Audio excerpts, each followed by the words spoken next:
Assalamualaikum warahmatullahi wabarakatuh. Madayaw, ug maayong adlaw kaninyong tanan. Magandang araw sa inyong lahat.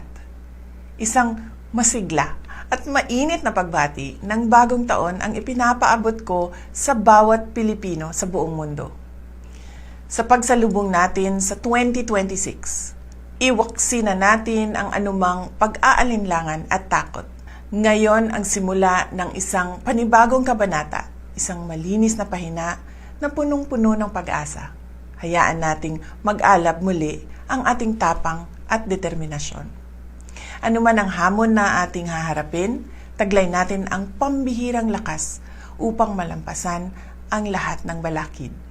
Sa bawat pagsubok, lalabas tayong mas matatag. Itinuring natin ang bagong taon na paanyaya upang magkaisa at magsimula ng may panibagong pananaw. Ang ating pinagsamang lakas at pananampalataya ang susi ng tunay na pagbabago.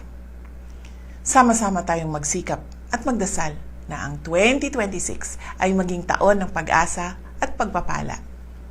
Maligayang bagong taon sa inyong lahat, naway maging mas maliwanag at maunlad ang ating panibagong simula. Mahalin natin ang Pilipinas.